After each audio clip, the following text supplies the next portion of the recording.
vereador de hoje, eu tenho o prazer de receber aqui nos estúdios da TV Câmara o vereador Fernando Frederico, do PMDB. Muito obrigada pela sua presença aqui, vereador, mais uma vez. Eu que agradeço o convite, é sempre um prazer debater aqui assuntos que interessam à sociedade. A nossa comunidade. E um assunto que interessa muito a nossa comunidade é o anúncio do vereador Fernando Frederico na tribuna, ao vivo pela TV Câmara, de que ele está deixando a política. Olha isso, né? Vereadores desse naipe que não deveriam deixar a política, anunciou na tribuna, numa das sessões da Câmara, que está deixando a política. O que aconteceu, Fernando Frederico?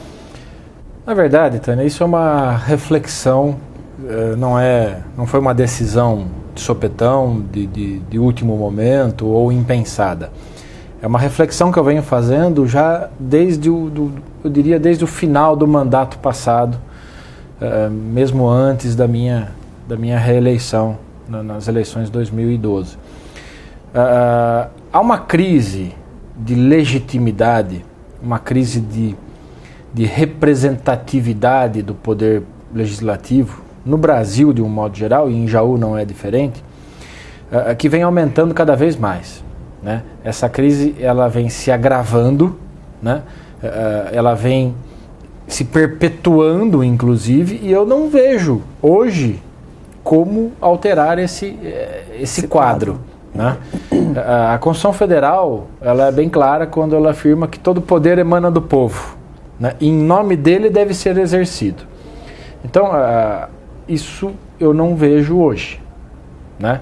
A única relação que existe entre povo e pessoas com mandato é que o povo foi quem elegeu essas pessoas que hoje detêm mandato político. E nem sempre por meios lícitos. Nem sempre por meios lícitos. Sabe que eleição... Né? Muitos são induzidos a votar, um grande percentual dos eleitores escolhem os seus representantes no dia da eleição, no dia de realizar a votação nas urnas. E isso é um problema grave no Brasil que, no meu modo de ver, remonta aos problemas com a educação. Né? Mas essa crise de representatividade, essa crise de legitimidade, esse distanciamento entre povo, entre sociedade, que detém o poder, né? E o poder é exercido, ou deveria ser exercido, em nome desse povo, né? Esse distanciamento foi uma das razões ideológicas, digamos assim, né, do meu afastamento, e eu até me permita fazer uma correção técnica, da vida pública, não política. Da política. Né? As pessoas que se afastam da política, né, e é comum a gente ouvir, né, eu não gosto de política, não dá para não gostar de política, porque não é uma opção. Né? Nós vivemos numa república federativa, e a política é a razão de ser em todos os países, né, do próprio Estado-nação. Então não dá para você afirmar eu não gosto de política. É justamente por conta das pessoas que não gostam de política que existe o morador em situação, o cidadão em situação de rua, que existe a prostituta, que existe o menor abandonado, que existe insegurança e assim por diante. Mas eu queria encaixar então uma pergunta justamente nessa ideia sua. Não é justamente por haver essa distância, por nós estarmos, vamos dizer assim, a política é uma coisa completamente distorcida no Brasil, ela é o inverso do que ela deveria ser. Não é justamente por isso que você deveria permanecer na vida pública? Justamente para tentar moralizar isso, Fernando? Não é um paradoxo isso? Essa pergunta é muito boa e pertinente. E por que eu acho que ela é pertinente e extremamente interessante? Porque ela também fez parte da minha avaliação, da minha autoavaliação. Né? Num determinado momento, eu costumo às vezes, isso acho que é coisa de professor de faculdade, eu costumo desenhar e fazer um quadro às vezes das decisões que eu vou tomar. Né? Então, olha, aqui temos um problema. Qual é o problema? O problema é a crise de representatividade, a crise de legitimidade, o distanciamento entre povo e poder legislativo, executivo idem, mas eu estou me referindo ao legislativo porque é o que eu integro. Então esse é um problema. Né? Então esse problema está gerando diversos outros problemas. Né? eu estou aqui com essa intenção de fazer isso, fazer aquilo. Se eu sair, será que eu não estou prejudicando? Né? Será que é justamente por conta desses problemas que eu deveria ficar? Que é a sua questão. Né? A sua questão fez parte do meu quadro, do meu organograma, antes de tomar essa decisão drástica, digamos assim. E, na verdade, ela me levou para outros pontos, que são mais ou menos os seguintes. Hoje, o que um vereador pode fazer na Câmara Municipal, o que eu posso fazer hoje na Câmara Municipal, eu posso fazer sentado no meu escritório. Sim. Sem receber dinheiro público. Né? Então, eu tenho várias alternativas já expressas, já fixadas, determinadas em legislação, em vigor, né? Que me permitem fazer, como cidadão comum, qualquer cidadão pode fazer isso, né? Tudo o que um vereador faz. Né? Então, eu posso apresentar sugestões ao prefeito municipal, sugestões a quem estiver na Câmara Municipal, eu posso cobrar, eu posso fiscalizar, eu posso apresentar requerimentos cobrando informações, cobrando cópias de processos licitatórios, projetos, por exemplo. Dependendo do número de assinaturas também? Não projetos de lei, bem lembrado. Né? Existe a alternativa do projeto de iniciativa popular. Isso. Né? E uma notícia recente que eu já vinha acompanhando desde o final do ano passado, é um projeto, uma PEC, se não me engano, de 2011, portanto, bem antes desses movimentos, desses protestos, dessas manifestações, mas é uma, se não me engano, de um deputado ou de um senador do PSB, não me lembro agora o partido dele, mas que reduz o percentual necessário de assinaturas para propostas de iniciativa popular. Se não me engano, reduz pela metade. Hoje, por exemplo, para você ter um projeto tramitando, para começar a tramitação de um projeto de iniciativa popular lá na Câmara, lá no Congresso, né, você precisa mais ou menos de 1.300.000 assinaturas. Né? Com a aprovação dessa PEC, ainda não ocorreu. Ela foi aprovada já no Senado e vai para a Câmara agora, se não me engano. Com a aprovação dessa PEC, cai pela metade. Cai para 650.000. Né? Traz isso para o âmbito municipal. É proporcional. É proporcional. Né? Então, reduz de 5% dos eleitores para 2,5%. Né? Então, isso vai ficar algo... Eu diria que vai ficar fácil você ter um projeto de iniciativa popular. Não que hoje seja difícil, eu não acho que é difícil. A primeira manifestação que teve em Jaú tinha número superior ao suficiente para um projeto de iniciativa popular. É o quê? 5.000 pessoas? 5.000 pessoas. Né? Então, com a aprovação dessa PEC, que eu acredito que ela vai ser aprovada... Agora está tudo sendo aprovado, né, em nome das manifestações. Exato. É um dos efeitos positivos. Das manifestações, dos protestos. Né? E uma outra circunstância, uma outra determinação que vem junto com essa lei, que eu acredito que será aprovada, foi retirada da gaveta aí por conta das manifestações, é que ela passa a permitir de uma maneira oficial que os projetos, que as assinaturas aos projetos de iniciativa popular sejam feitas via internet. Mas esse evento da internet é maravilhoso. Ele fantástico. Mobiliza as pessoas rapidinho, né? Muito rápido, dá para você cruzar dados, ver se tem assinaturas duplicadas ou não. Aí tem que botar documento, tudo, né? Botar Exato. RG, essas coisas todas. A lei da ficha limpa, ela teve ela foi de iniciativa popular. Ela começou como um projeto de iniciativa popular.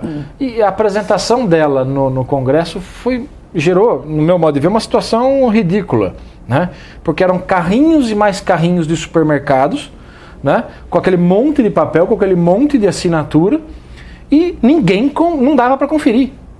Era inviável, ia demorar 2 anos para conferir aquilo lá. Né? Então, o que aconteceu? Foi um projeto de iniciativa popular? Eu até diria que foi. Mas, se não me engano, ele acabou tendo que ser apresentado, olha, ao invés de conferir isso aqui, vamos encontrar algumas pessoas aí, alguns deputados, que apresentem esse projeto como iniciativa deles. Né? Mas ainda hoje é considerado um projeto de iniciativa popular. Então, por conta disso, por conta de tudo isso, é que eu pensei o seguinte: o fato de eu deixar de ser vereador, vou cumprir o meu mandato em respeito aos 3.500 votos aí que tive, preciso fazer isso. Mas o fato de eu não me declarar não mais candidato à reeleição para vereador, ou a prefeito, ou deputado para o ano que vem, né? Isso não me afasta da política, né? Eu ouvi esses dias alguém que chegou para mim, teve um aluno e teve um colega de profissão. Um aluno chegou para mim e falou assim: professor, eu tenho a impressão que o senhor vai ser muito mais chato sem ser vereador do que sendo vereador, né? Aí depois ele falou, mas chato num bom sentido, sentido de fiscalizar, de cobrar. Mais. Eu falei, com certeza você vai ter mais liberdade. Isso a gente pode fazer, você pode, eu disse para ele. Qualquer profissional pode fazer isso. Não estando ligado a nenhum partido, você vai ter muito mais liberdade. Agora, você sabe que você corre o risco também de ser aclamado popularmente por conta dessa tua atitude, não é? Já passou isso pela tua cabeça? Não, essa eu confesso que não. Esse dado no meu organograma ele não entrou. Mas no meu você pode ser aclamado. Essas manifestações acabaram acelerando essa angústia que você tinha? Eu acho que sim. Elas mostraram, né? Eu tenho para mim que a população conseguiu mostrar que tem força, né? Minhas filhas, na primeira manifestação em Jaú que teve, não me lembro a data, mas que juntou 5 mil pessoas, um pouco mais, uma delas chegou para mim, a mais velha de 15 anos, e disse: pai, eu quero ir, eu vou, né? Posso, né? Era assim, um aviso, um comunicado, mas uma pergunta ao mesmo tempo. Ela sabia que você ia deixar, na verdade. Eu disse, claro que pode, deve ir, mas eu quero saber o que, ou pelo que você está batalhando, pelo que você está protestando ou se manifestando, né? E aí ela me explicou a PEC 37. Acha? Né? A internet hoje é um negócio fantástico, né? Explica o que é a PEC 37 para nossos telespectadores, né? A PEC 37 é aquela proposta de emenda à Constituição que diminuía o poder de investigação do Ministério Público em relação a prefeitos, vereadores, deputados, Ou senadores. seja, deixa os políticos surtos. É mais ou menos isso. É por aí mesmo. E ela já foi rejeitada. Esse é um outro efeito positivo das manifestações. Teria demorado muito mais para a PEC. Talvez nem fosse, né, aprovada. Né? Exatamente. Nem fosse rejeitada. Exatamente. Na verdade, ela estava caminhando para ser aprovada. Né? E as manifestações, alguém cutucou alguém do movimento e disse, olha, essa PEC é ruim para o Brasil. Né? E aí eles resolveram abraçar essa ideia junto com a tarifa de ônibus, junto com outras ideias. O que a gente tem que se atentar, Tânia, é o seguinte: muitas dessas medidas que vêm sendo tomadas, elas não estão sendo tomadas por conta de uma mudança de ideologia ou de pensamento dos detentores de mandato, dos deputados, dos senadores, dos governadores, dos vereadores. Elas não estão sendo tomadas por uma mudança de ideologia. Muitas delas estão sendo tomadas para tentar calar o movimento. Então, vamos atender o que eles querem? Vamos, assim eles ficam quietos, né? Então, os responsáveis pelas manifestações, a sociedade de um modo geral tem que ficar atenta a isso, né? Porque ao mesmo tempo em que tiram da gaveta inúmeros projetos que estavam parados e que não iriam caminhar se não fossem as manifestações, né? Ao mesmo tempo em que isso ocorre, você percebe de um outro lado uma clara confusão entre público e privado, que vem do presidente da Câmara dos Deputados, o Henrique Alves, que vem do presidente do Senado, Renan Calheiros, que vem do ministro da Previdência, Garibaldi Alves, que vem por inúmeros outros políticos que confundem o público ou o privado ao utilizarem aviões da Força Aérea Brasileira, por exemplo, para assistir a final da Copa do Mundo, a final da Copa das Confederações no Maracanã, para levar a família num casamento em Trancoso, na Bahia, né? E, pô, esses fatos desse avião, abrindo um parênteses, da utilização desse avião, e agora vai escancarar tudo, né? A gente agora espera, vai escancarar, né, porque a FAB já começou a divulgar todo mundo que usa, né? E não divulgava antes. Agora está numa página na internet quem está usando, né? Então, esses dias, ontem, se não me engano, já saiu. Joaquim Barbosa, presidente do STF, já usou 2 vezes o avião da FAB. Até que me parece dentro das regras do decreto. Eu não analisei com calma ainda, mas me parece que não teve problema. né? Não foi para levar a família neste ou naquele lugar, não foi para algo pessoal dele, foi algo para, como algum presidente do STF, como na qualidade de presidente do STF, numa conferência em Costa Rica, em algo que realmente me parece que justificava. Esses movimentos, eu acho que está faltando agora de serem canalizados, né? Por exemplo, em Jaú, quais são as demandas, em nível nacional, em nível estadual, quais são as demandas, porque senão ele vai acabar se perdendo. Você não pensa assim, Fernando? Penso, porque quando você... É que nem quando você vai construir uma monografia, uma dissertação de mestrado, uma tese de doutorado. Se você começa a ramificar, você não fecha no final. Fecha depois, exatamente. Né? Você não termina. Você tem que ter um recorte. Você tem que ter um recorte, né? E tem que ter uma ideia, uma concatenação de ideias. Tem que ter início, meio e fim. Né? Se esses movimentos, ou se esses protestos, se essas manifestações continuarem acontecendo de um modo muito ramificado, né? Assim, nós queremos a mudança de tudo. Não vai mudar tudo. Né? Não vai acontecer essa mudança. E o que tem de acontecer? O insucesso do movimento, né, implica na ausência de pessoas ou na diminuição de pessoas que iriam participar das manifestações. E tende a ser esquecido, tende a ser encerrado. Né? Então, eu acredito que há a necessidade de uma canalização. Acho que essa palavra que você usou é muito bem utilizada. Tem que canalizar. Canalizar setorizar os pedidos, os pleitos. Isso. Né? E setorizar. O que é mais importante hoje na área da educação? Tem algo que podemos fazer pela educação no país, de um modo geral, como política pública? Né? Então, eu acho que tem. Dá para discutir lá os royalties do petróleo em relação à educação. Isso. Dá para tratar desse assunto. 10% do PIB, aprovar o Plano Nacional de Educação, que também não anda, né? Então tem coisas que dá para fazer. Na área da saúde, o que é possível argumentar ou tirar da gaveta, né? Então, existem situações, existem projetos? Acho que existem. Por que não trabalhar nesse sentido? Na área da política, que na verdade cobre educação e cobre a saúde e todas as outras áreas. PEC para mudar a política ou plebiscito? Essa foi... Dá um livro. E ainda existe história. Uma insistência nessa história de fazer o plebiscito, né? Existe. De fazer Isso para mim mostrou o despreparo, né, do governo federal, inclusive para estar no governo federal. Né? Eu falo isso com a maior transparência possível. O vice-presidente da República é do meu partido. Né? Eu acabei de mencionar o presidente da Câmara dos Deputados, o presidente do Senado e o ministro da Previdência, Garibaldi Alves. Os três são do meu partido. E os três usaram o avião da FAB. Então eu não tenho... eu não preciso medir para falar essas coisas. Quer cair fora mesmo. Né? Então eu pego e conto mesmo.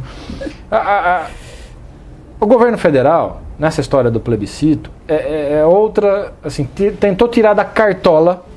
Foi precipitado. Né? Uma mágica. Né? Vamos fazer uma mágica. Vamos acalmar esse movimento e vamos fazer a reforma política.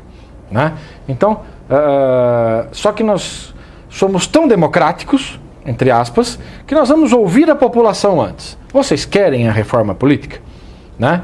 Ou que tipo de reforma política vocês querem? Então vamos fazer um plebiscito. Né? Primeiro, antes da história do só plebiscito, veio a história da Constituinte para a reforma política. Isso é o maior absurdo, a maior aberração jurídica que existe. Ouvi vários juristas criticando. Não tem cabimento um negócio desse. Né? E de repente vem a presidenta e resolve dizer, olha, não, temos que fazer uma Constituinte. O próprio vice-presidente da República já tinha sido contrário de uma maneira bastante expressa em relação a isso, dizendo... gente, não tem cabimento uma Constituinte para tratar de um tema específico, não para com isso, né? Então vamos terminar com essa história de Constituinte.